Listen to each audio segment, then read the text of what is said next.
آئیے اب شروع کرتے ہیں یوسف علیہ السلام کا قصہ۔ قرآن کریم نے اس قصے کو احسن القصص کہا ہے۔ اس کے بارے میں اللہ تعالی نے پوری ایک سورت یعنی سورہ یوسف نازل فرمائی۔ اس قصے میں دو عظیم نبیوں کا تذکرہ ہے، سیدنا یعقوب بن اسحاق علیہ السلام اور یوسف بن یعقوب علیہ السلام کا۔ اپنے بھائیوں کی وجہ سے یوسف علیہ السلام کن حالات کا شکار ہوئے، آپ اس کا تفصیل سے ذکر سنیں گے۔ سورہ یوسف مکی ہے اور یوسف علیہ السلام کا قصہ اگرچہ ابتلاء و آزمائش کی داستان ہے، لیکن اس میں اور بھی بہت سے فوائد ہیں۔ سننے والا اس سے لطف اندوز ہوتا ہے، اپنے اندر رحم اور انس کے جذبات محسوس کرتا ہے۔ اس قصے میں ان حالات کی طرف بھی اشارہ ہے جو انبیاء کے ساتھ پیش آتے ہیں۔ عام انبیاء کے حالات واقعات سے معلوم ہوتا ہے کہ پہلے وہ آسودہ حال تھے، لیکن جب انہوں نے دعوت دی تو ان کی قوم نے انہیں جھٹلایا، پھر آزمائش کا سلسلہ شروع ہوا، پھر ان کی قوموں پر عذاب آیا۔ اس قصے میں معاملہ اس کے بالکل برعکس ہے۔ اس میں شروع میں ابتلاء آزمائش کا دور ہے، پھر آسانی اور فراوانی کی داستان ہے۔ ایسا کیوں ہوا؟ علماء کے اس بارے میں مختلف اقوال ہیں۔ عطا رحمت اللہ علیہ فرماتے ہیں، غمزدہ پریشان حال اگر یوسف علیہ السلام کے قصے کو سنتا ہے تو اس کے دل کو سکون ملتا ہے، وہ مطمئن ہو جاتا ہے، اس لیے کہ اس میں تنگی کے بعد آسانی ہے، مشکلات کے بعد اللہ کی نعمتوں کا نزول اس سے ظاہر ہے۔ سورہ یوسف سورہ ہود کے بعد نازل ہوئی۔ سورہ ہود میں انبیاء کرام کے تذکرے کے بعد قوم ہود اور قوم صالح کی تباہی کا ذکر آتا ہے، پھر ان اقوام کا تذکرہ ہے جو تباہ و برباد ہوئی۔ پھر سورہ یوسف عام الحزن میں نازل ہوئی۔ یہ وہ سال تھا جس میں نبی صلی اللہ علیہ وسلم کے چچا ابو طالب فوت ہوئے۔ ابو طالب ہر طرح آپ کا ساتھ دیتے رہے تھے، یہاں تک کہ رسول اکرم صلی اللہ علیہ وسلم فرماتے ہیں، قریش نے مجھ سے صحیح معنوں میں دشمنی کا آغاز ابو طالب کی وفات کے بعد کیا۔ ایک قول کے مطابق ابو طالب کی وفات کے صرف 3 دن بعد آپ کی پیاری اور محبوب بیوی، جنت کی عورتوں کی سردار، دنیا جہان کی افضل ترین عورتوں میں سے ایک سیدہ خدیجۃ الکبریٰ رضی اللہ عنہا اس دنیا سے رخصت ہو گئیں۔ انا للہ و انا الیہ راجعون۔ یہاں تک کہ ابن عباس رضی اللہ عنہما فرماتے ہیں، رسول اللہ صلی اللہ علیہ وسلم نے 4 خط کھینچے، پھر صحابہ کرام کو مخاطب کر کے فرمایا، جانتے ہو یہ خط میں نے کیوں کھینچے ہیں؟ انہوں نے کہا، ہم نہیں جانتے۔ تو آپ صلی اللہ علیہ وسلم نے فرمایا، جنت کی افضل ترین عورتیں 4 ہیں، ایک مریم بنت عمران، دوسری خدیجہ بنت خویلد، تیسری فاطمہ بنت محمد اور چوتھی فرعون کی بیوی آسیہ بنت مزاحم رضی اللہ عنہن اجمعین۔ سیدہ خدیجہ رضی اللہ عنہا اور ابو طالب کی وفات کا آپ صلی اللہ علیہ وسلم کو بہت شدید صدمہ ہوا۔ تب آپ کی تسلی کے لیے اللہ تعالیٰ نے سورہ یوسف نازل فرمائی اور آپ کو یقین دلایا کہ تنگی کے بعد فراخی ہوتی ہے، اور اس صورت میں سبق آموز واقعات اور عبرتوں کا تذکرہ یکجا کر دیا گیا ہے، جبکہ دوسرے انبیاء کے قصے قرآن اور احادیث میں مختلف مقامات پر ہیں۔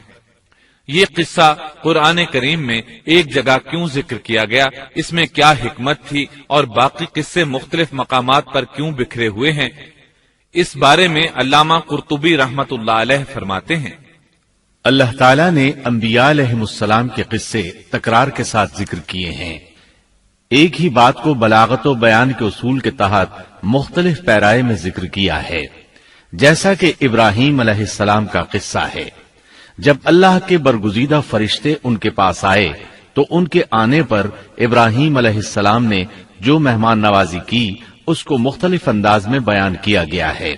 ایک جگہ فرمایا، وہ بغیر کسی تاخیر کے بھنا ہوا بچڑا لے آئے۔ دوسری آیت میں فرمایا، پس ابراہیم فربا بچڑے کا گوشت لے آئے۔ ان دونوں جملوں کو جمع کرنے سے معلوم ہوا بھنا ہوا موٹا تازہ بچڑا پیش کیا گیا۔ مختلف جگہوں پر ان کا تذکرہ اس لیے کیا گیا کہ لوگ اس سے عبرت پکڑیں۔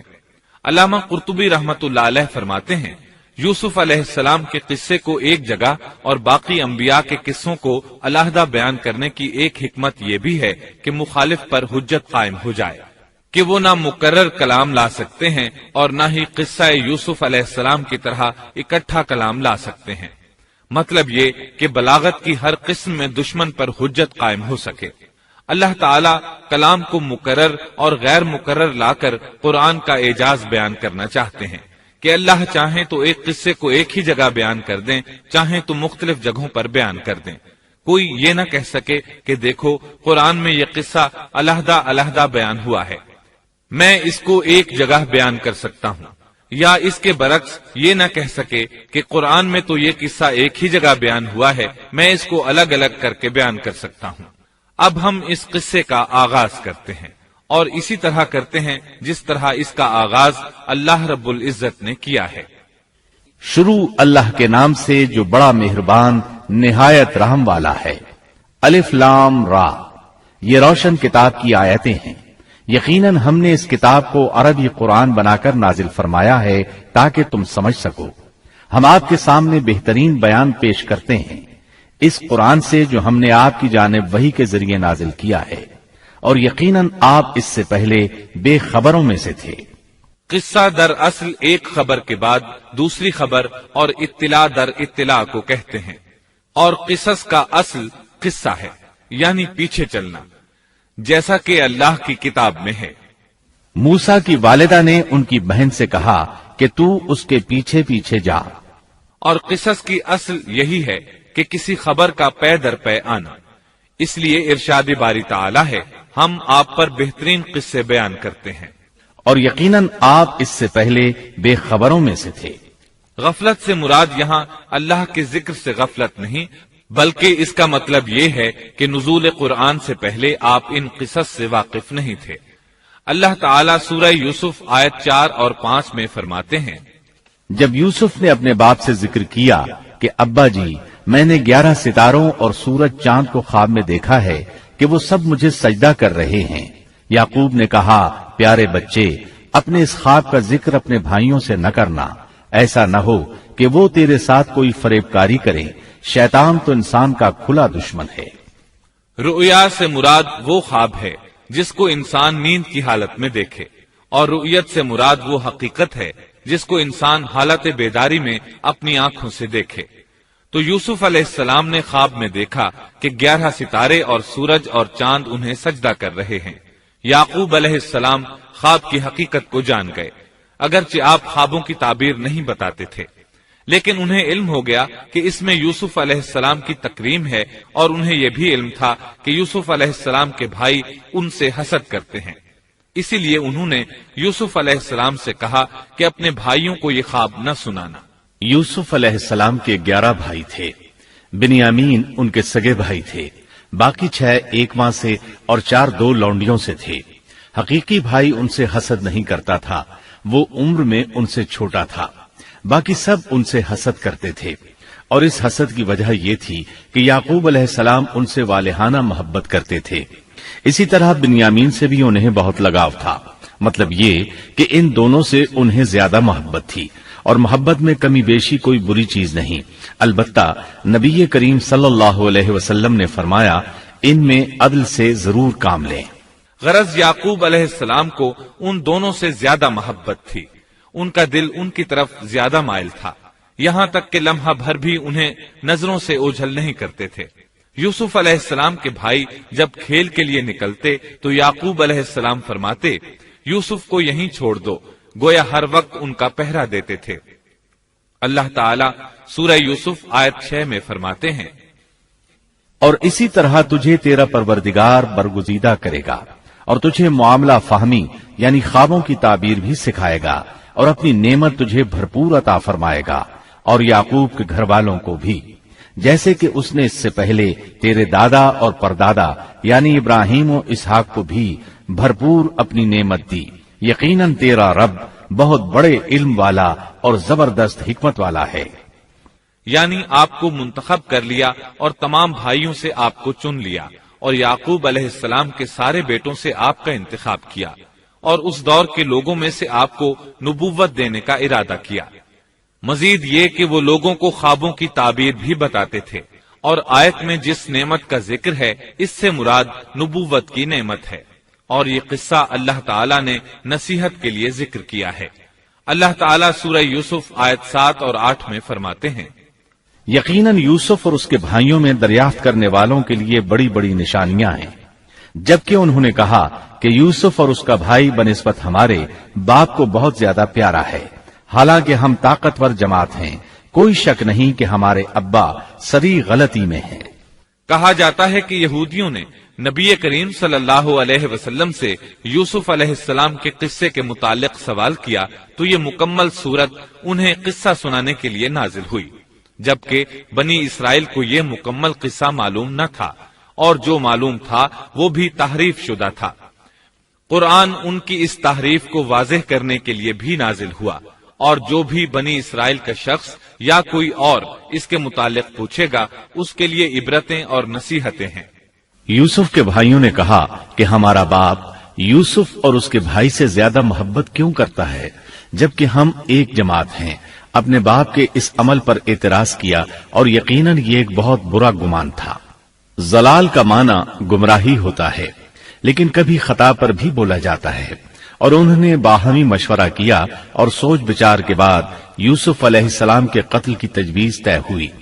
اللہ تعالیٰ آیت 9 میں فرماتے ہیں، یوسف کو تو مار ہی ڈالو یا اسے کسی نامعلوم جگہ پھینک دو کہ تمہارے والد کا رخ صرف تمہاری طرف ہی ہو جائے، اس کے بعد تم نیک ہو جانا۔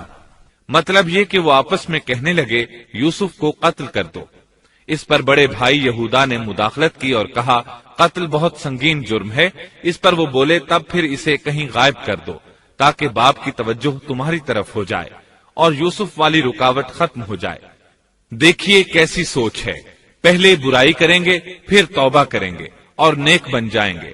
بھلا کیا ایسا آدمی جو برائی اس نیت سے کرتا ہے بعد میں توبہ کر لے گا، کیا اس کی توبہ قبول ہوگی؟ علماء فرماتے ہیں توبہ کا دروازہ کھلا ہے۔ اللہ تعالیٰ رات کے وقت صدا دیتا ہے کہ دن کو برائی کرنے والے توبہ کر لے، اور دن کو آواز دیتا ہے رات کو برائی کرنے والے توبہ کر لے۔ کوئی توبہ کا دروازہ بند نہیں کر سکتا، یہاں تک کہ انسان جتنی بار بھی گناہ کر کے توبہ کرے اللہ قبول کرتا ہے۔ اس لیے اللہ نے ان کی توبہ قبول کر لی۔ تاہم اس بات سے ڈرنا چاہیے کہ اگر گناہ کرنے کے بعد توبہ کا موقع ہی نہ ملے اور موت آ لے تو کیا ہوگا؟ یہ بات نہایت ہی خوفناک ہے کہ توبہ کا موقع ہی نہ ملے۔ اللہ تعالیٰ آیت نمبر 10 میں فرماتے ہیں، ان میں سے ایک نے کہا یوسف کو قتل تو نہ کرو بلکہ اسے کسی اندھے کنویں کی تہ میں ڈالاؤ کہ اسے کوئی آتا جاتا قافلہ اٹھا لے جائے، اگر تمہیں کرنا ہی ہے تو یوں کرو۔ یہودا نے انہیں قتل سے روکا اور کہا قواسم کے راستے میں اموقی نام کا کنواں ہے، اسے اس میں ڈال دو، کوئی گزرتا ہوا قافلہ اسے اٹھا لے جائے گا، اس سے نجات ہی پانا چاہتے ہو تو یہ کام کرو۔ سب نے اس بات سے اتفاق کیا۔ اب اپنے باپ کے پاس گئے، باپ سے انہوں نے جو کہا آیت 11 اور 12 میں آتا ہے، انہوں نے کہا ابا آخر آپ یوسف کے بارے میں ہم پر اعتبار کیوں نہیں کرتے؟ ہم تو اس کے خیر خواہ ہیں، کل آپ ضرور اسے ہمارے ساتھ بھیج دیجئے کہ خوب کھائے پیے اور کھیلے، اور اس کی حفاظت کے ہم ذمہ دار ہیں۔ یعقوب علیہ السلام نے ان کی بات کے جواب میں جو کچھ کہا آیت نمبر 13 اور 14 میں اس کا ذکر موجود ہے۔ یعقوب نے کہا اسے تمہارا لے جانا مجھے تو سخت صدمہ دے گا، اور مجھے یہ بھی کھٹکا لگا رہے گا کہ تمہاری غفلت میں اسے بھیڑیا کھا جائے۔ انہوں نے جواب دیا کہ ہم جیسی زوراور جماعت کی موجودگی میں بھی اگر اسے بھیڑیا کھا جائے تو ہم بالکل نکمے ہی ہوئے۔ وہاں بھیڑیے کثرت سے تھے، اس لیے یعقوب علیہ السلام ڈرتے تھے۔ بیٹوں کے بار بار اصرار پر یعقوب علیہ السلام یوسف علیہ السلام کو ان کے ساتھ بھیجنے پر رضامند ہو گئے۔ اللہ تعالیٰ آیت 15 میں فرماتے ہیں، پھر جب اسے لے چلے اور سب نے مل کر ٹھان لیا کہ اسے غیر آباد گہرے کنویں کی تہ میں پھینک دیں، ہم نے یوسف کی طرف وحی کی کہ یقیناً وقت آ رہا ہے کہ تو انہیں اس ماجرے کی خبر اس حال میں دے گا کہ وہ جانتے ہی نہ ہوں گے۔ بعض روایات کے مطابق انہوں نے راستے میں یوسف علیہ السلام کو مارا پیٹا، برا بھلا کہا، اور ایسا کرنا ان کے لیے معمولی بات تھی کیونکہ وہ تو قتل کے درپے تھے۔ آخر کار کنویں کے پاس پہنچے اور مشورے کے مطابق انہیں کنویں میں ڈال دیا۔ یوسف علیہ السلام کنویں میں ایک پتھر پر گرے، یعنی پانی میں نہ گرے۔ آپ اس پتھر پر بیٹھ گئے۔ اللہ تعالیٰ کی طرف سے انہیں تسلی دی گئی کہ آپ پریشان نہ ہوں، بہت جلد آپ کنویں سے نکلیں گے اور انہیں ان کے اس گھناؤنے فعل کے بارے میں بتلائیں گے، اور انہیں اس بات کا گمان بھی نہیں ہوگا کہ ایسا وقت بھی آئے گا۔ یوسف علیہ السلام کو کنویں میں ڈالنے کے بعد انہوں نے گھر جانے کی تیاری کی۔ آیت نمبر 16 میں آتا ہے، اور عشاء کے وقت وہ سب اپنے باپ کے پاس روتے ہوئے پہنچے۔ امام عامش قاضی شرح رحمت اللہ علیہ کی مجلس میں بیٹھے تھے۔ ایک عورت آئی، اس کا ایک آدمی سے جھگڑا تھا، وہ بہت شدت سے رو رہی تھی۔ عامش بولے، آپ دیکھتے نہیں یہ کس بری طرح رو رہی ہے؟ ان کا مطلب یہ تھا کہ یہ سچی ہے۔ قاضی شرح فرمانے لگے، یوسف علیہ السلام کے بھائی رات کو روتے ہوئے اپنے باپ کے پاس آئے تھے، پس فیصلہ رونے پر نہیں انصاف پر ہونا چاہیے۔ اب یوسف علیہ السلام کے بھائیوں نے باپ کو تفصیل سنائی۔ اللہ تعالیٰ اس کا ذکر آیت 17 میں فرماتے ہیں، اور کہنے لگے کہ ابا جی، ہم تو آپس میں دوڑ میں لگ گئے اور یوسف کو ہم نے سامان کے پاس چھوڑا، پس اسے بھیڑیا کھا گیا۔ آپ تو ہماری بات نہیں مانیں گے، گو ہم بالکل سچے ہی ہوں۔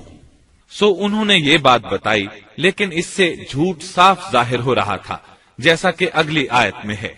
اور یوسف کے کرتے کو جھوٹ موڑ کے خون سے خون آلود بھی کر لائے تھے۔ ابن عباس رضی اللہ عنہما فرماتے ہیں کہ انہوں نے بکری ذبح کی اور یوسف علیہ السلام کی قمیص پر اس کا خون مل لیا، اور خون میں لت پت قمیص یعقوب علیہ السلام کے پاس لے آئے۔ جب یعقوب علیہ السلام نے دیکھا تو فرمانے لگے، یہ بھیڑیا بھی کتنا رحم دل تھا، میرے بیٹے کو تو کھا لیا اور قمیص کو کچھ نہیں کہا، تمہاری عقل کہاں ہے؟ اس بات کا ذکر آیت 18 میں ہے۔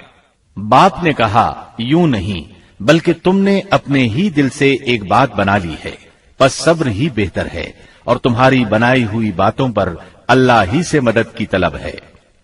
ادھر دوسری طرف کیا ہوا؟ آیت 19 میں اللہ فرماتے ہیں، اور ایک قافلہ آیا اور انہوں نے اپنے ایک پانی لانے والے کو بھیجا، اس نے اپنا ڈول لٹکا دیا اور کہنے لگا، واہ واہ، خوشی کی بات ہے، یہ تو ایک لڑکا ہے۔ انہوں نے اسے مال تجارت قرار دے کر چھپا دیا، اور اللہ اس سے باخبر تھا جو وہ کر رہے تھے۔ تفصیل اس کی یہ ہے کہ ایک قافلہ اس کنویں کے پاس سے گزرا جس میں یوسف علیہ السلام موجود تھے۔ انہوں نے پانی کی تلاش میں ایک خادم کو بھیجا، وہ کنویں تک پہنچا، اس نے کنویں میں ڈول لٹکایا، یوسف علیہ السلام اس ڈول میں بیٹھ گئے۔ خادم نے ڈول نکالا تو اس میں ایک خوبصورت بچے کو دیکھا، مارے خوشی کے وہ پکار اٹھا، یہاں ایک لڑکا ہے۔ اس زمانے میں غلاموں اور لونڈیوں کی تجارت ہوتی تھی، انہیں خوف محسوس ہوا کہ کہیں یہ لڑکا ان سے چھن نہ جائے۔ اس خوف کے پیش نظر انہوں نے یوسف علیہ السلام کو چھپا لیا۔ انہوں نے یہ بھی سوچا کہ شاید یہ بھاگا ہوا غلام ہے، اگر اس کا مالک آ گیا تو وہ اسے لے جائے گا۔ یہ قافلہ مدائن سے مصر جا رہا تھا۔ جب یہ مصر پہنچے تو انہوں نے یوسف علیہ السلام کو معمولی قیمت میں فروخت کر دیا۔ معمولی قیمت میں فروخت کرنے کی جلدی بھی انہوں نے اسی خیال کے تحت کی کہ کہیں اس کا مالک نہ آ جائے۔ ابن عباس رضی اللہ عنہما فرماتے ہیں کہ انہوں نے یوسف علیہ السلام کو صرف 20 درہم میں بیچ دیا، اور یہ نہایت معمولی قیمت تھی۔ آیت نمبر 21 میں ہے، مصر والوں میں سے جس نے اسے خریدا تھا اس نے اپنی بیوی سے کہا کہ اسے بہت عزت و احترام کے ساتھ رکھو، بہت ممکن ہے کہ یہ ہمیں فائدہ پہنچائے یا اسے ہم اپنا بیٹا ہی بنا لیں۔ یہ شخص مصر کا وزیر خزانہ تھا، بے اولاد تھا۔ اس نے سوچا شاید یہ لڑکا بڑا ہو کر اچھا انسان بنے، لہذا کیوں نہ ہم اسے بیٹا بنا لیں۔ اس طرح یوسف علیہ السلام وزیر خزانہ کے گھر پلے بڑھے۔ وزیر خزانہ عزیز مصر کہلاتا تھا۔ عزیز نے آپ کو بیٹوں کی طرح رکھا۔ آپ کچھ بڑے ہوئے تو شاہی محل کی دیکھ بھال آپ کے ذمے لگا دی گئی، شاہی محل کے تمام اختیارات آپ کے سپرد کر دیے گئے۔ اللہ تعالیٰ آیت 21 اور 22 میں فرماتے ہیں، یوں ہم نے مصر کی سرزمین میں یوسف کا قدم جما دیا کہ ہم اسے خواب کی تعبیر کا کچھ علم سکھا دیں۔ اللہ اپنے ارادے پر غالب ہے، لیکن اکثر لوگ بے علم ہوتے ہیں۔ اور جب یوسف پختگی کی عمر کو پہنچ گئے تو ہم نے اسے قوت فیصلہ اور علم دیا. ہم نیک کاروں کو اسی طرح بدلہ دیتے ہیں. یوسف علیہ السلام بہت پاکیزہ اور توحید والے ماحول میں پروان چڑھے. گھر کا سارا انتظام انہی کے ہاتھ میں تھا. آپ بہت بصیرت اور سوجھ بوجھ سے گھر کا نظام چلا رہے تھے. ابھی عزیز مصر کی بیوی نے آپ کو گمراہ کرنے کی کوشش نہیں کی تھی کہ علم اور بصیرت کی صفات آپ میں موجود تھیں. مفسرین لکھتے ہیں جب یوسف علیہ السلام کی عمر 17-18 سال کی ہوئی تو جوانی کے ساتھ ان کے حسن میں مزید اضافہ ہوا. حسن یوسف واقعی بے مثال تھا. نبی اکرم صلی اللہ علیہ وسلم فرماتے ہیں معراج کی رات میری ملاقات یوسف علیہ السلام سے ہوئی. ایسا لگتا تھا کہ دنیا کا نصف حسن یوسف علیہ السلام کو ملا ہے. مفسرین اس کی وضاحت کرتے ہیں کہ حسن کو اللہ تعالیٰ نے 2 حصوں میں تقسیم کیا ہے. آدھا حسن یوسف علیہ السلام کو دیا اور آدھا باقی ساری مخلوق میں تقسیم کر دیا.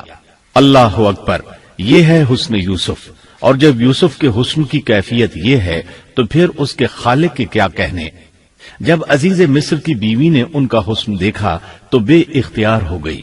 اس کے اندر ہیجان پیدا ہوا. اس نے یوسف علیہ السلام سے بدکاری کا ارادہ کر لیا. ان کے ساتھ لطف و عنایت کا سلسلہ شروع کر دیا اور پھسلانے کے جتنے طریقے ہو سکتے تھے وہ اختیار کیے. ناز و نخرے کے ساتھ اس سے پیش آنے لگی. اللہ آیت 23 میں فرماتے ہیں اس عورت نے جس کے گھر میں یوسف تھے یوسف کو بہلانا پھسلانا شروع کیا کہ وہ اپنے نفس کی نگرانی چھوڑ دے اور دروازے بند کر کے کہنے لگی لو آ جاؤ. یوسف نے کہا اللہ کی پناہ، وہ میرا رب ہے، مجھے اس نے بہت اچھی طرح رکھا ہے. بے انصافی کرنے والوں کا بھلا نہیں ہوتا ہے. مطلب یہ کہ آخر نوبت یہاں تک پہنچ گئی کہ ایک دن اس نے سارے دروازے بند کر لیے اور کہنے لگی آئیے یوسف، میں نے یہ زیب و زینت آپ کے لیے کی ہے.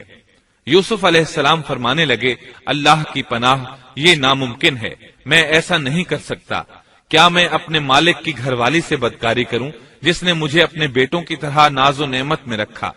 یہ بہت بڑا ظلم ہے اور ظالم لوگ فلاح نہیں پا سکتے. آپ نے فوراً انکار کر دیا اس لیے کہ آپ صاحب علم تھے، صاحب حلم تھے، بادشاہ کے مقام اور مرتبے کو جاننے کے ساتھ برائی کے نقصانات سے بھی باخبر تھے. خود صاحب فضل تھے اور اہل فضل کے مقام و مرتبے سے بھی واقف تھے.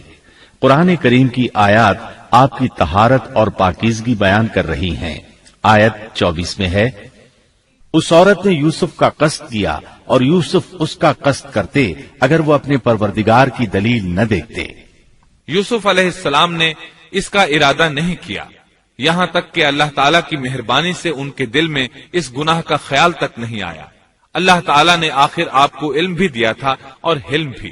آپ بادشاہ کے مرتبے سے واقف تھے، نیک تھے، جانتے تھے زانی کبھی فلاح نہیں پا سکتا، بلکہ آپ نے تو فوراً کہہ دیا اللہ کی پناہ، میں ایسا ہرگز نہیں کر سکتا. اتنی بڑی آزمائش میں ان کے دل میں خیال آنا ممکن تھا. جیسا کہ سخت گرمی اور پیاس کی حالت میں کسی کو ٹھنڈے پانی کا گلاس ملے تو دل میں پانی پی لینے کا خیال ضرور آتا ہے، لیکن پھر یاد آتا ہے کہ وہ روزے سے ہے. لیکن یوسف علیہ السلام کے دل میں تو اتنا سا خیال بھی نہیں آیا. اس کی وجہ یہ تھی کہ آپ نے اپنے رب کی دلیل دیکھی تھی. وہ دلیل کیا تھی اس بارے میں مفسرین کے مختلف اقوال ہیں. بعض کہتے ہیں آپ نے جبرائیل علیہ السلام کو دیکھا، بعض کہتے ہیں آپ نے یعقوب علیہ السلام کو دیکھا، وہ انہیں انگلی کے اشارے سے منع کر رہے تھے.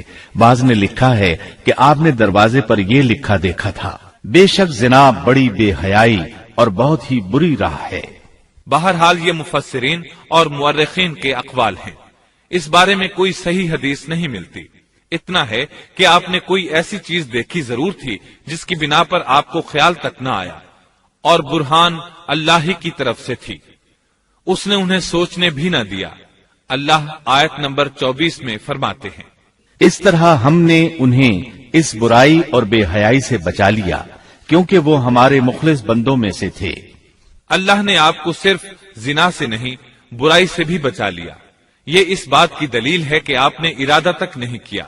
پھر اسی آیت میں اللہ نے آپ کو اپنا برگزیدہ بندہ فرمایا اور یہ ممکن ہی نہیں کہ کوئی انسان اللہ کے برگزیدہ بندوں میں سے بھی ہو اور پھر کفر بھی کرے، ہرگز ممکن نہیں۔ انبیاء ایسی باتوں سے پاک رہتے ہیں۔ عزیز مصر کی بیوی نے اصرار کیا، آپ کو مجبور کیا اور لگی چمٹنے تو یوسف علیہ السلام وہاں سے بھاگے۔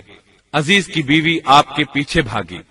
اللہ تعالیٰ نے آیت 25 میں اس واقعے کو یوں بیان فرمایا ہے، اور دونوں دروازے کی طرف دوڑے، اور اس عورت نے یوسف کا کرتا پیچھے کی طرف سے کھینچ کر پھاڑ ڈالا، اور دروازے کے پاس ہی عورت کا شوہر دونوں کو مل گیا، تو کہنے لگی، جو شخص تیری بیوی کے ساتھ برا ارادہ کرے بس اس کی سزا یہی ہے کہ اسے قید کر دیا جائے یا اور کوئی دردناک سزا دی جائے۔ سیدنا یوسف علیہ السلام خود کو بچانے کے لیے دروازے کی طرف دوڑ پڑے تھے، یہ پیچھے دوڑی، دروازہ بند تھا۔ ابھی آپ دروازہ کھولنے کی کوشش کر رہے تھے کہ اس نے پیچھے سے آپ کی قمیص پکڑ لی، جھٹکا جو لگا تو قمیص پیچھے سے پھٹ گئی۔ اسی دوران دروازہ کھل گیا اور عزیز مصر اندر داخل ہوا۔ اس نے یہ منظر اپنی آنکھوں سے دیکھا کہ اس کی بیوی زیب و زینت کے ساتھ بن سنور کر یوسف علیہ السلام کے بالکل پیچھے کھڑی ہے۔ اسی وقت اس نے خود کو الزام سے بچانے کے لیے کہہ دیا، جو تیری بیوی کے ساتھ برائی کا ارادہ رکھتا ہے اس کا کیا بدلہ ہے؟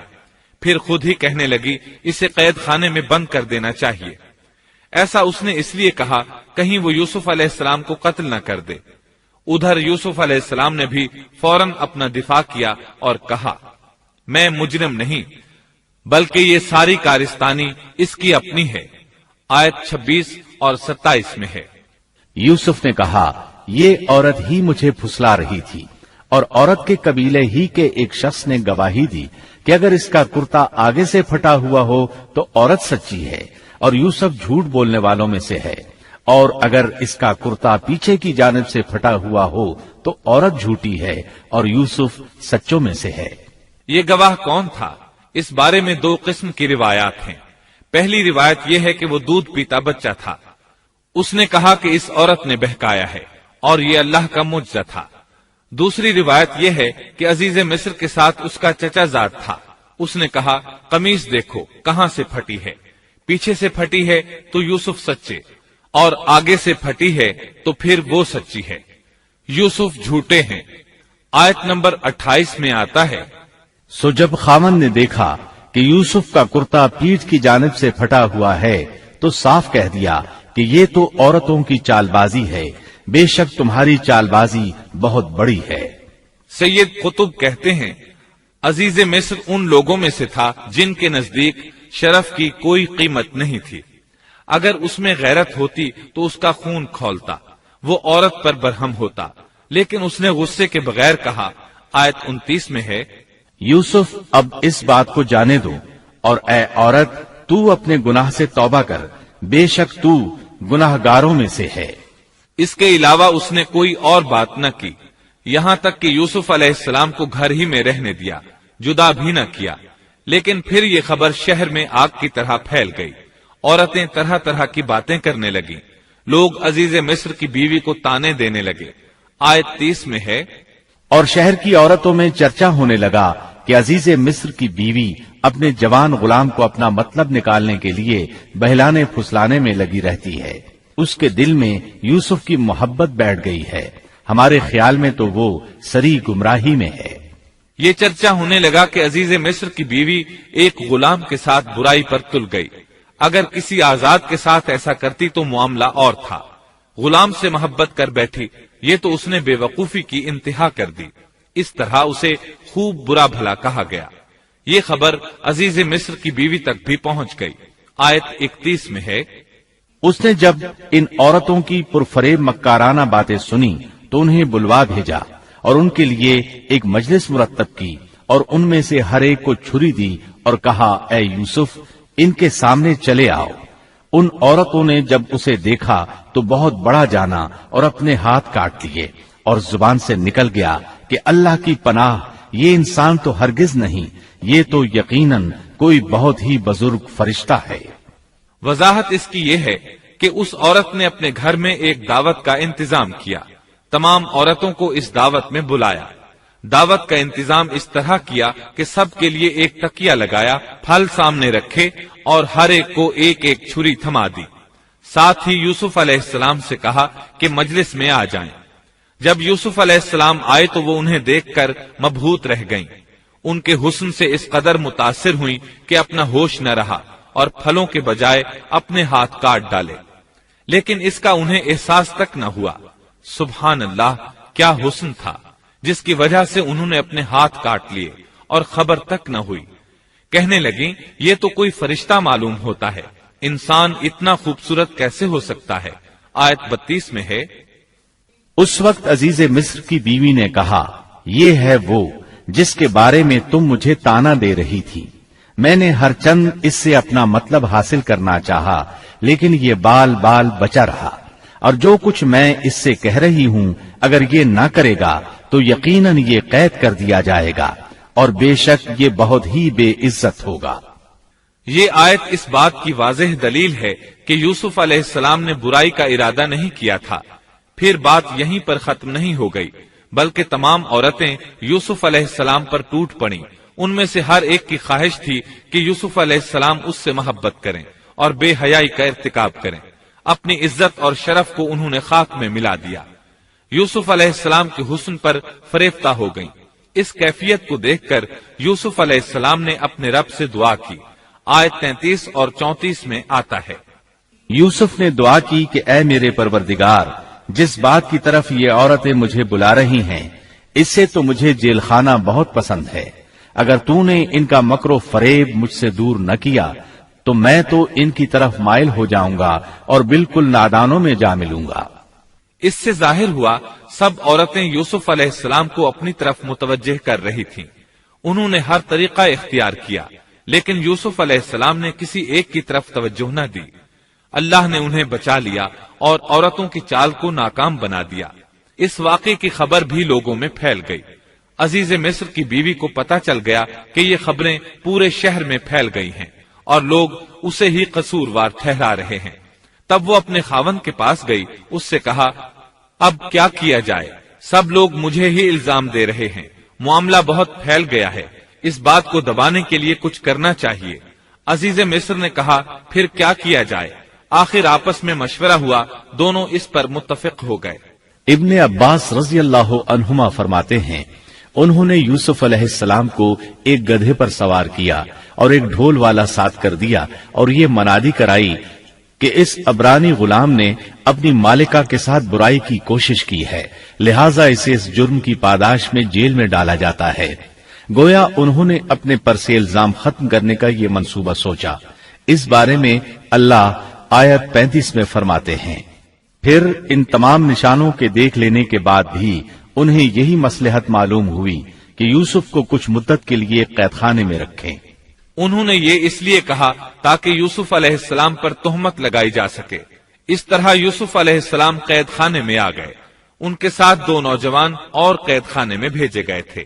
کچھ دن ساتھ رہنے کے بعد وہ جان گئے کہ یوسف علیہ السلام نیک سیرت انسان ہیں، عبادت گزار نوجوان ہیں۔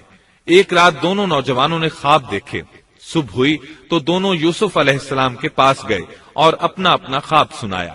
قرآن کریم آیت 36 میں اس کو یوں بیان کرتا ہے، اس کے ساتھ ہی 2 اور جوان بھی جیل خانے میں داخل ہوئے۔ ان میں سے ایک نے کہا کہ میں نے خواب میں اپنے آپ کو شراب میں چوڑتے دیکھا ہے، اور دوسرے نے کہا میں نے اپنے آپ کو دیکھا ہے کہ میں اپنے سر پر روٹی اٹھائے ہوئے ہوں جسے پرندے کھا رہے ہیں۔ ہمیں آپ اس کی تعبیر بتائیے، ہمیں تو آپ خوبیوں والے شخص دکھائی دیتے ہیں۔ قید خانے کے قیدی بھی جان چکے تھے کہ یوسف علیہ السلام نیک ہیں۔ آپ نے سوچا یہ دین کی دعوت دینے کا بہترین موقع ہے۔ انہوں نے جو کچھ ان سے کہا وہ آیت نمبر 37 اور 38 میں اس طرح آیا ہے، یوسف نے کہا تمہیں جو کھانا دیا جاتا ہے اس کے تمہارے پاس پہنچنے سے پہلے ہی میں تمہیں اس کی تعبیر بتلا دوں گا۔ یہ سب اس علم کی بدولت ہے جو مجھے میرے رب نے سکھایا ہے۔ میں نے ان لوگوں کا مذہب چھوڑ دیا ہے جو اللہ پر ایمان نہیں رکھتے اور آخرت کے بھی منکر ہیں۔ میں اپنے باپ دادوں کے دین کا پابند ہوں، یعنی ابراہیم، اسحاق اور یعقوب کے دین کا۔ ہمیں ہرگز یہ سزاوار نہیں کہ ہم اللہ کے ساتھ کسی کو بھی شریک کریں. ہم پر اور تمام اور لوگوں پر اللہ کا یہ خاص فضل ہے، لیکن اکثر لوگ ناشکری کرتے ہیں. آپ نے سب سے پہلے اپنا تعارف کرایا، ابراہیم اور یعقوب علیہ السلام کے بارے میں بتایا، اور اس زمانے کے لوگ ابراہیم علیہ السلام کو مانتے تھے. ابراہیم علیہ السلام معروف تھے، جانے پہچانے تھے. نبی کریم صلی اللہ علیہ وسلم سے پوچھا گیا کہ کریم یعنی عزت دار کون ہے؟ آپ نے فرمایا عزت دار کے بیٹے، عزت دار کے پوتے اور عزت دار کے پڑ پوتے، یعنی یوسف بن یعقوب بن اسحاق بن ابراہیم علیہ السلام. مطلب یہ کہ 4 پشتوں تک نبوت کی فضیلت یوسف علیہ السلام کے سوا کسی کے حصے میں نہیں آئی. یہ عزت اور بزرگی کی انتہا ہے. آپ نے اپنے دین کا تعارف کرانے کے بعد ان سے جو کچھ کہا وہ آیت 39 اور 40 میں آتا ہے. اے میرے قید کے ساتھیوں، کیا بھلا کئی جدا جدا پروردگار بہتر ہیں یا ایک اللہ زبردست طاقتور؟ اس کے سوا تم جن کی پوجا پاٹ کر رہے ہو وہ سب نام ہی نام ہیں جو تم نے اور تمہارے باپ دادوں نے خود ہی گھڑ لیے ہیں. اللہ نے ان کی کوئی دلیل نازل نہیں فرمائی. فرما روائی صرف اللہ ہی کی ہے. اس کا فرمان ہے کہ تم سب سوائے اس کے کسی اور کی عبادت نہ کرو. یہی دین درست ہے، لیکن اکثر لوگ نہیں جانتے. پھر یوسف علیہ السلام نے انہیں خواب کی تعبیر بتائی. اس کا ذکر سورہ یوسف آیت 41 میں ہے. اے میرے قید خانے کے رفیقو، تم دونوں میں سے ایک تو اپنے بادشاہ کو شراب پلانے پر مقرر ہو جائے گا، لیکن دوسرا سولی دیا جائے گا اور پرندے اس کا سر نوچ نوچ کھائیں گے. تم دونوں جس کے بارے میں تحقیق کر رہے تھے اس کام کا فیصلہ کر دیا گیا. تعبیر سن کر وہ قیدی کہنے لگے ہم نے اس طرح خواب نہیں دیکھا. جس کے قتل کی تعبیر بتائی گئی تھی وہ تو خاص طور پر کہنے لگا میں نے یہ خواب نہیں دیکھا. اس پر یوسف علیہ السلام نے فرمایا یہ اللہ کا فیصلہ ہے، تبدیل نہیں ہو سکتا. پھر آپ نے دوسرے قیدی سے فرمایا اور جس کی نسبت یوسف کا گمان تھا کہ ان دونوں میں سے یہ چھوٹ جائے گا، اس سے کہا کہ اپنے بادشاہ سے میرا ذکر بھی کر دینا. پھر اسے شیطان نے اپنے بادشاہ سے ذکر کرنا بھلا دیا اور یوسف نے کئی سال قید خانے ہی میں کاٹے. پھر اسی طرح ہوا. ایک کو پھانسی پر چڑھا دیا گیا، دوسرا بادشاہ کو شراب پلانے پر مقرر ہوا، لیکن وہ یوسف علیہ السلام کا ذکر کرنا بھول گیا. اللہ تعالیٰ آیت 42 میں فرماتے ہیں شیطان نے اسے بھلا دیا. اس آیت کی تفسیر بعض مفسرین نے یہ کی ہے کہ شیطان نے یوسف علیہ السلام کو اپنے رب یعنی اللہ تعالیٰ کی یاد سے غافل کر دیا، اور انہوں نے ایک بندے سے چاہا کہ وہ اپنے رب یعنی شاہ مصر سے ان کا تذکرہ کر کے ان کی رہائی کی کوشش کرے. اس لیے اللہ تعالیٰ نے ان کو یہ سزا دی کہ وہ کئی سال تک جیل میں پڑے رہے. یہ تفسیر بالکل غلط ہے. درست یہ ہے کہ فَأَنْسَاهُ کی ضمیر اس شخص کی طرف لوٹتی ہے جس کے متعلق یوسف علیہ السلام کا گمان تھا کہ وہ رہائی پانے والا ہے.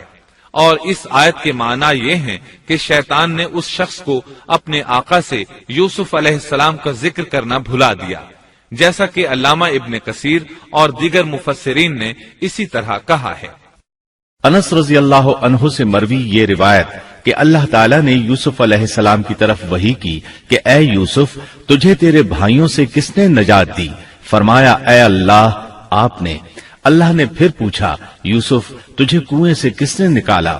انہوں نے جواب دیا اللہ آپ نے. اللہ تعالیٰ نے پھر پوچھا یوسف تجھے عورتوں سے کس نے بچایا؟ کہا اللہ آپ نے. اب اللہ نے فرمایا پھر اب اللہ کے سوا کسی اور سے نجات کیوں طلب کرتے ہو؟ یہ روایت عقل اور نقل دونوں کے خلاف ہے، کیونکہ تکالیف و مصائب سے خلاصی کے لیے دنیاوی اسباب اختیار کرنا جائز ہے، جیسا کہ سورۃ المائدہ میں اللہ تعالیٰ فرماتے ہیں کہ نیکی اور تقوی کے کاموں میں ایک دوسرے کا تعاون کرو. اور یوسف علیہ السلام کا رہائی پانے والے شخص سے اپنی رہائی کے متعلق بادشاہ سے بات کرنے کو کہنا اس آیت کے عین مطابق ہے، اور ایسا کرنا توکل علی اللہ کے خلاف نہیں. لہذا مذکورہ بیان کردہ روایت جس طرح سند کے اعتبار سے کمزور ہے، اسی طرح مفہوم کے اعتبار سے بھی قرآن کے خلاف ہے. یوسف علیہ السلام قید خانے میں پڑے ہیں، کسی کو ان کی خبر تک نہیں. یہ ان کی ایک اور آزمائش تھی، کسی کو خبر ہو تو نکالے. آخر کچھ مدت بعد بادشاہ نے خواب دیکھا۔ بادشاہ نے کہا، میں نے خواب میں دیکھا ہے کہ 7 موٹی تازی فربا گائیں ہیں جن کو 7 دبلی پتلی لاغر گائیں کھا رہی ہیں، اور 7 بالیاں ہیں ہری ہری اور دوسری 7 بالکل خشک۔ اس خواب نے بادشاہ کو پریشان کر دیا۔ اس نے کہا، اے درباریو، میرے اس خواب کی تعبیر بتلاؤ اگر تم خواب کی تعبیر دے سکتے ہو۔ انہوں نے جواب دیا، یہ تو اڑتے اڑاتے پریشان خواب ہیں، اور ایسے شوریدہ پریشان خوابوں کی تعبیر جاننے والے ہم نہیں۔ جب وہ خواب کی تعبیر نہ بتا سکے تب اس ساقی کو یوسف علیہ السلام یاد آئے۔ وہ چونک اٹھا۔ ان 2 قیدیوں میں سے جو رہا ہوا تھا اسے مدت کے بعد یاد آ گیا اور کہنے لگا، میں تمہیں اس کی تعبیر بتلا دوں گا، مجھے جانے کی اجازت دیجیے۔ قید خانہ شہر سے باہر تھا۔ انہوں نے اسے ادھر روانہ کر دیا۔ وہ جیل پہنچا، یوسف علیہ السلام سے ملا اور بولا، اے یوسف، اے بہت بڑے سچے، آپ ہمیں اس خواب کی تعبیر بتلائیے کہ 7 موٹی تازی گائیں ہیں جنہیں 7 دبلی پتی گائیں کھا رہی ہیں، اور 7 بالکل سبز خوشے ہیں، اور 7 ہی دوسرے بالکل خشک ہیں، تاکہ میں واپس جا کر ان لوگوں سے کہوں تاکہ وہ سب جان لیں۔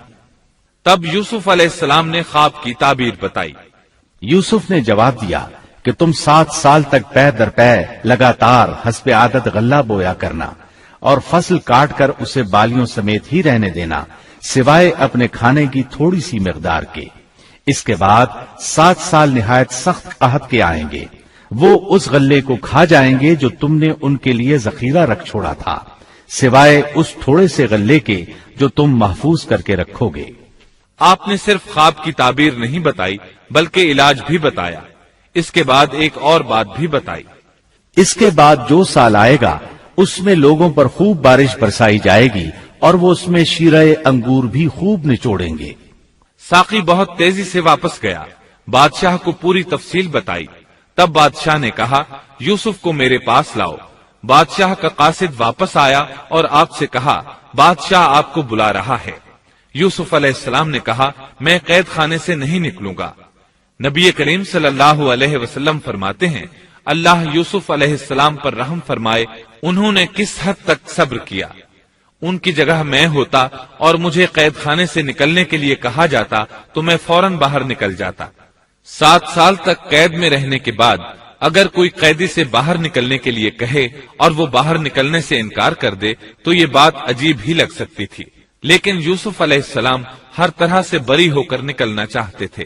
چنانچہ آپ نے کہا، یوسف نے کہا، اپنے بادشاہ کے پاس واپس جا اور اس سے پوچھ کہ ان عورتوں کا حقیقی واقعہ کیا ہے جنہوں نے اپنے ہاتھ کاٹ لیے تھے۔ ان کے ہیلے کو صحیح طور پر جاننے والا میرا پروردگار ہی ہے۔ قاصد واپس آیا، اس نے بادشاہ کو یوسف کا جواب سنایا۔ اب بادشاہ نے ان عورتوں کو جمع کیا اور کہا، بادشاہ نے پوچھا، اے عورتوں، اس وقت کا صحیح واقعہ کیا ہے جب تم داؤ فریب کر کے یوسف کو اس کی دلی منشا سے بہکانا چاہتی تھی؟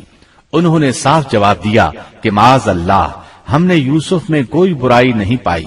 پھر تو عزیز مصر کی بیوی بھی بول اٹھی کہ اب تو حق سچ واضح ہو گیا ہے، میں نے ہی اسے ورغلایا تھا اس کے جی سے، اور یقیناً وہ سچوں میں سے ہے۔ یوسف نے کہا، یہ اس واسطے کہ عزیز مصر جان لے کہ میں نے اس کی پیٹھ پیچھے اس کی خیانت نہیں کی، اور یہ بھی کہ اللہ دغابازوں کے ہتھ کنڈے چلنے نہیں دیتا۔ میں اپنے نفس کی پاکیزگی بیان نہیں کرتا، بے شک نفس تو برائی پر ابھارنے والا ہی ہے، مگر یہ کہ میرا پروردگار ہی اپنا رحم کرے، یقیناً میرا پالنے والا، بڑی بخشش کرنے والا اور بہت مہربانی فرمانے والا ہے۔ بعض مفسرین کے نزدیک یہ یوسف علیہ السلام کا قول ہے، اور یہ انہوں نے اس وقت کہا جب جیل میں ان کو یہ ساری تفصیل بتلائی گئی، یا بعض کے بقول بادشاہ کے پاس جا کر انہوں نے یہ کہا۔ بعض مفسرین کے نزدیک یہ بھی عزیز مصر کی بیوی ہی کا قول ہے، اور مطلب یہ ہے کہ یوسف کی غیر موجودگی میں بھی اسے غلط طور پر تہمت لگا کر خیانت کا ارتکاب نہیں کرتی، بلکہ امانت کے تقاضوں کو سامنے رکھتے ہوئے اپنی غلطی کا اعتراف کرتی ہوں۔ یا یہ مطلب ہے کہ میں نے یوسف کو پھسلانے کی کوشش ضرور کی، لیکن واقعہ یہ ہے کہ اپنے خاوند کی خیانت نہیں کی اور کسی بڑے گناہ میں واقع نہیں ہوئی۔ حافظ ابن کثیر نے اسی قول کو ترجیح دی ہے اور اسے سیاق و معانی کے اعتبار سے زیادہ مناسب اور موزوں قرار دیا ہے۔ آیت 54 میں اللہ تعالیٰ فرماتے ہیں، بادشاہ نے کہا اسے میرے پاس لاؤ کہ میں اسے اپنے خاص کاموں کے لیے مقرر کر لوں۔ پھر جب اس سے بات چیت کی تو کہنے لگا کہ آپ ہمارے ہاں آج سے ذی عزت اور امانت دار ہیں۔ تب یوسف علیہ السلام بولے، یوسف نے کہا آپ مجھے ملک کے خزانوں پر مقرر کر دیجئے، میں حفاظت کرنے والا اور باخبر ہوں۔ اسی طرح ہم نے یوسف کو ملک کا قبضہ دے دیا کہ وہ جہاں کہیں چاہے رہے سہے، ہم جسے چاہیں اپنی رحمت پہنچا دیتے ہیں، ہم نیکوکاروں کا ثواب ضائع نہیں کرتے، یقیناً ایمانداروں اور پرہیزگاروں کو اخروی اجر بہت ہی بہتر ہے۔ بادشاہ نے یوسف علیہ السلام کو ملک کا مکمل اختیار دے دیا، اور ایک روایت میں ہے اس نے کہا، یوسف میرا اختیار اب صرف کرسی تک محدود ہے۔ اس طرح تمام معاملات یوسف علیہ السلام کے اختیار میں آ گئے اور خیر و برکت کے سال شروع ہو گئے۔ یوسف علیہ السلام نے ان سالوں سے خوب فائدہ اٹھایا، ہر طرف بھلائی ہی بھلائی ہو گئی، غلے کی فراوانی ہو گئی، جس طرح یوسف علیہ السلام چاہتے تھے اسی طرح خرچ کیا جاتا تھا۔ پھر اس طرح 7 سال ختم ہو گئے اور قحط کے سال شروع ہو گئے۔ اس قحط نے نہ صرف مصر کو بلکہ فلسطین وغیرہ کے علاقوں کو بھی اپنی لپیٹ میں لے لیا۔ اب چونکہ مصر بہت زیادہ خوشحال تھا، یوسف علیہ السلام نے 7 سال تک غلے کو بچا بچا کر رکھا تھا، اس لیے لوگ مصر آنا شروع ہو گئے۔ فلسطین میں بھی غلہ ختم ہو گیا۔ یعقوب علیہ السلام اور ان کے بیٹوں تک بھی قحط کے اثرات پہنچ گئے، بلکہ ان کے علاقے میں قحط شدید ہو گیا۔ تلاش کے باوجود غلہ نہیں ملتا تھا، ملتا بھی تھا تو بہت مہنگا۔ فلسطین میں خبر پہنچی کہ مصر کا بادشاہ پرانی قیمت پر غلہ دے رہا ہے۔ یہ خبر اس لیے پہنچی کہ یوسف علیہ السلام پرانی قیمت پر غلہ فروخت کر رہے تھے، چنانچہ فلسطین سے غلہ خریدنے کے لیے قافلے مصر آنے لگے۔ یوسف علیہ السلام پرانی قیمت پر غلہ ضرور دیتے، لیکن ایک آدمی کو صرف اتنا دیتے جتنا ایک اونٹ اٹھا سکتا، اس سے زیادہ نہ دیتے، تاکہ تاجر لوگ مال سٹاک کر کے مہنگا نہ بیچیں۔ اس لیے جو غلہ خریدتا تھا اس کے لیے ضروری تھا کہ اپنے گھر والوں کو ساتھ لائے۔ یوسف علیہ السلام ہر ایک سے پوچھتے تمہارے گھر کے کتنے افراد ہیں، انہیں ساتھ لے کر آؤ، اور اس طرح یوسف علیہ السلام کے بھائیوں نے بھی مصر جانے کا ارادہ کر لیا۔ قرآن مجید میں اس کا تذکرہ یوں آیا ہے، یوسف کے بھائی آئے اور یوسف کے پاس گئے تو اس نے انہیں پہچان لیا اور انہوں نے اسے نہ پہچانا۔ یوسف علیہ السلام نے گندم دینے سے پہلے پوچھا، تم کون ہو، کہاں سے آئے ہو، تم جاسوس لگتے ہو۔ وہ قسمیں کھانے لگے۔ آپ نے پوچھا، تمہارا باپ کون ہے، تم کتنے بھائی ہو، کیا تمہارا کوئی اور بھائی بھی ہے، تمہارا کوئی بھائی فوت تو نہیں ہو گیا؟ اس طرح آپ نے ان سے مکمل تفصیل پوچھی، انہوں نے اپنے بارے میں بتا دیا۔ آپ نے ان سے کہا، اور جب اس نے ان کے لیے سامان تیار کر دیا تو کہا کہ تم میرے پاس اپنے اس بھائی کو بھی لانا جو تمہارے باپ کی طرف سے ہے۔ کیا تم نے نہیں دیکھا کہ میں پورا ناپ کر دیتا ہوں، اور میں ہوں بھی بہترین مہمانی کرنے والوں میں۔ آپ نے ان سے یہ بھی کہا، پس اگر تم اسے میرے پاس لے کر نہ آئے تو میری طرف سے تمہیں کوئی ناپ بھی نہ ملے گا، بلکہ تم میرے قریب بھی نہ پھٹکنا۔ انہوں نے کہا، اچھا، ہم اس کے والد سے تذکرہ کریں گے اور پوری کوشش کریں گے۔ پھر یوسف علیہ السلام نے اپنے غلاموں سے کہا اور اپنے خدمتگاروں سے کہا کہ ان کی پونجی انہی کی بوریوں میں رکھ دو کہ جب لوٹ کر اپنے اہل و عیال میں جائیں اور پونجیوں کو پہچان لیں تو بہت ممکن ہے کہ یہ پھر لوٹ آئیں۔ دراصل یوسف علیہ السلام چاہتے تھے کسی طرح وہ دوبارہ آئیں۔ انہیں یہ خدشہ محسوس ہوا کہ ممکن ہے دوبارہ آنے کے لیے ان کے پاس رقم نہ ہو اور یہ غلہ خریدنے نہ آئیں، اس لیے ان کی قیمت ان کے سامان میں رکھ دی تاکہ وہ دوبارہ آئیں۔ جب یہ گھر پہنچے تو سامان کھولنے سے پہلے باپ سے کہا، جب یہ لوگ لوٹ کر اپنے والد کے پاس گئے تو کہنے لگے، ہم سے تو غلے کا پیمانہ روک لیا گیا، اب آپ ہمارے ساتھ ہمارے بھائی کو بھیجیے کہ ہم پیمانہ بھر کر لائیں، ہم اس کی نگہبانی کے ذمہ دار ہیں۔ یعنی انہوں نے کہا کہ آئندہ ہمیں غلہ اسی صورت میں ملے گا جب ہم اپنے چھوٹے بھائی بنیامین کو ساتھ لے جائیں گے۔ اس پر یعقوب علیہ السلام نے فرمایا، یعقوب نے کہا کہ مجھے تو اس کی بابت تمہارا بس ویسا ہی اعتبار ہے جیسا اس سے پہلے اس کے بھائی کے بارے میں تھا، بس اللہ ہی بہترین حافظ ہے اور وہ سب مہربانوں سے بڑا مہربان ہے۔ مطلب یہ کہ یعقوب علیہ السلام نے ان کی بات ماننے سے انکار کر دیا۔ اس کے بعد جب انہوں نے اپنا سامان کھولا تو کیا دیکھا؟ جب انہوں نے اپنا سامان کھولا تو انہوں نے اپنا سرمایہ موجود پایا جو ان کی جانب لوٹا دیا گیا تھا۔ کہنے لگے، اے ہمارے باپ، ہمیں اور کیا چاہیے؟ دیکھیے تو یہ ہمارا سرمایہ بھی ہمیں واپس لوٹا دیا گیا ہے۔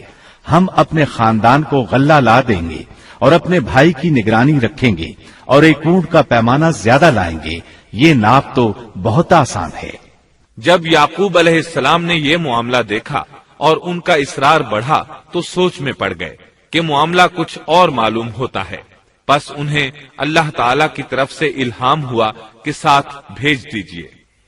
یعقوب نے کہا، میں تو اسے ہرگز تمہارے ساتھ نہ بھیجوں گا جب تک کہ تم اللہ کو بیچ میں رکھ کر مجھے قول و قرار نہ دو کہ تم اسے میرے پاس پہنچاؤ گے، سوائے اس ایک صورت کے کہ تم سب گرفتار کر لیے جاؤ۔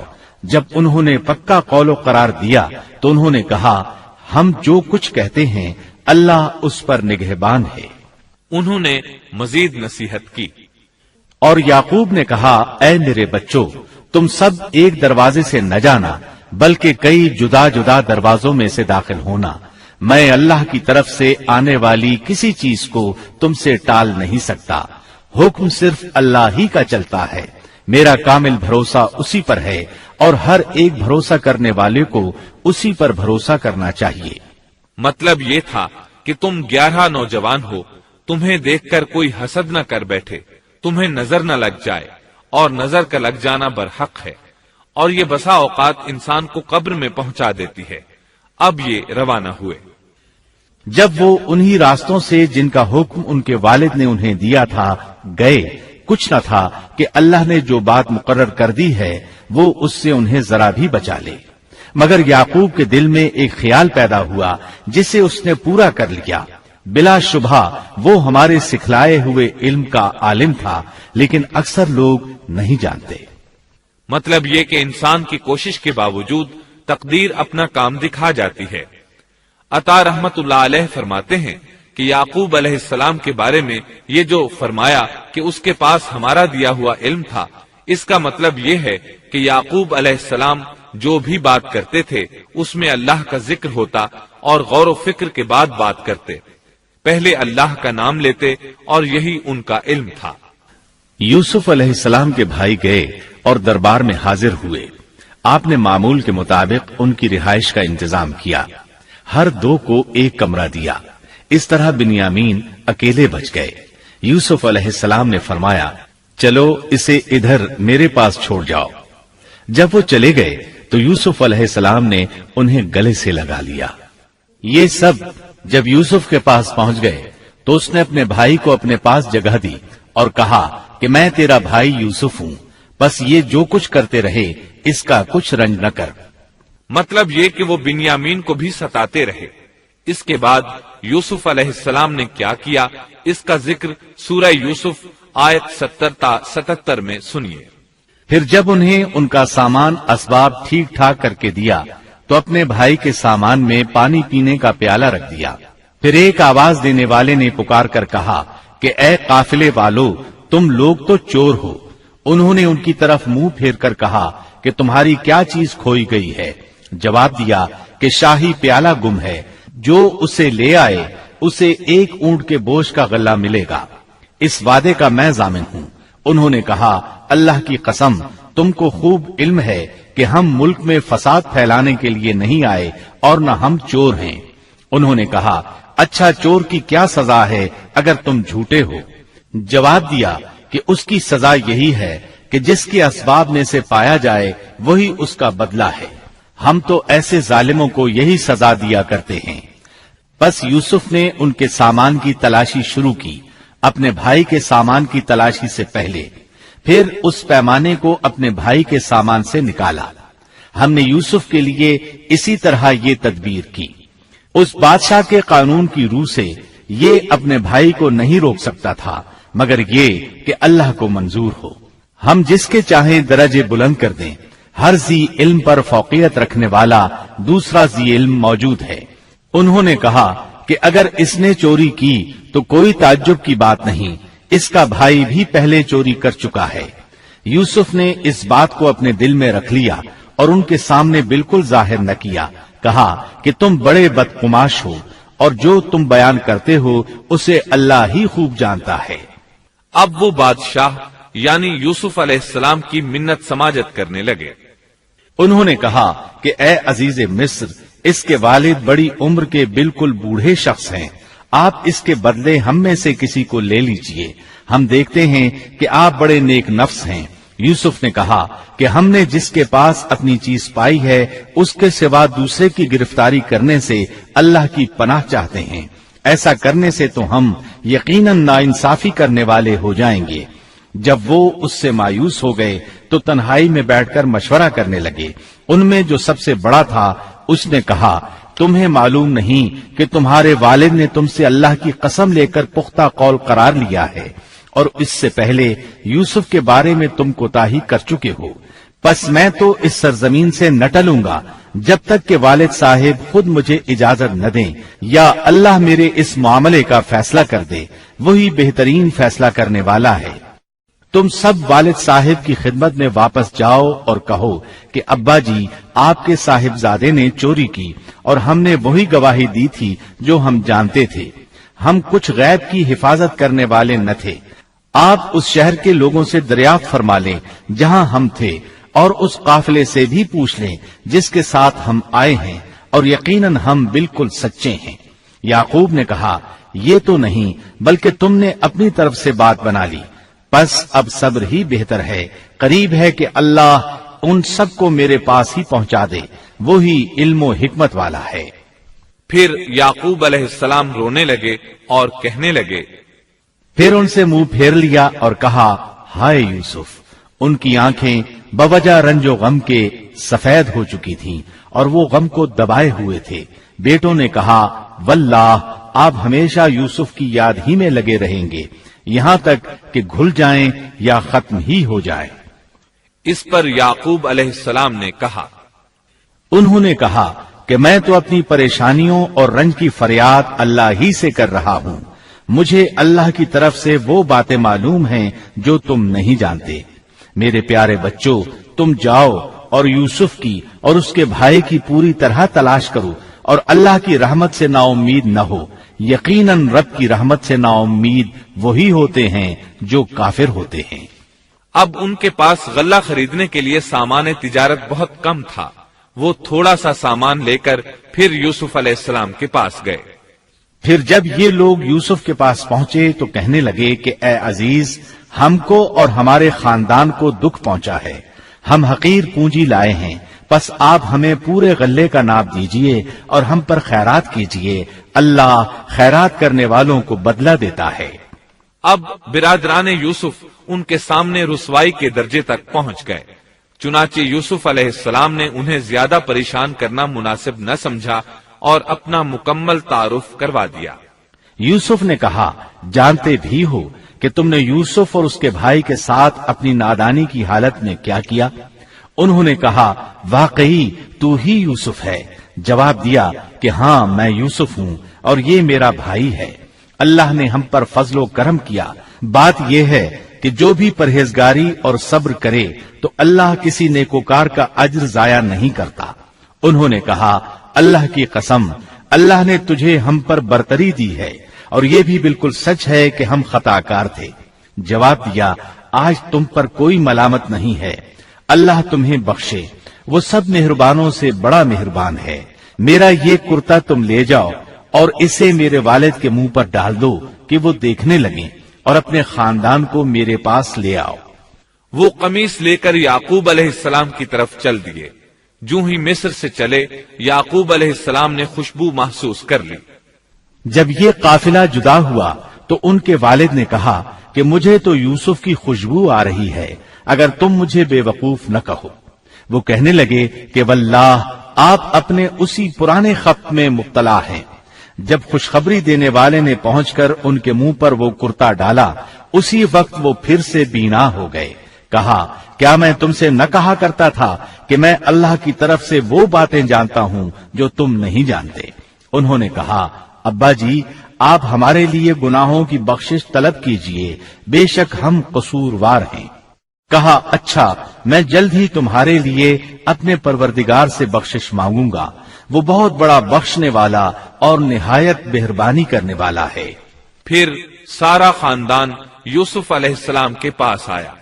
جب یہ سارا گھرانہ یوسف کے پاس پہنچ گیا تو یوسف نے اپنے ماں باپ کو اپنے پاس جگہ دی اور کہا اللہ کو منظور ہے تو آپ سب امن و امان کے ساتھ مصر میں آؤ، اور اپنے تخت پر اپنے ماں باپ کو اونچا بٹھایا اور سب اس کے سامنے سجدے میں گر گئے۔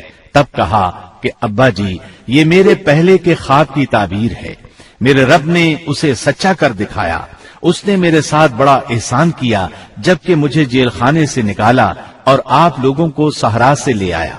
اس اختلاف کے بعد جو شیطان نے مجھ میں اور میرے بھائیوں میں ڈال دیا تھا، میرا رب جو چاہے اس کے لیے بہترین تدبیر کرنے والا ہے، اور وہ بہت علم و حکمت والا ہے۔ اے میرے پروردگار تو نے مجھے کچھ حکومت عطا فرمائی اور مجھے خواب کی تعبیر سکھلائی۔ اے آسمانوں اور زمین کے پیدا کرنے والے، تو ہی دنیا و آخرت میں میرا ولی اور کارساز ہے۔ تو مجھے اسلام کی حالت میں فوت کر اور نیکوں میں ملا دے۔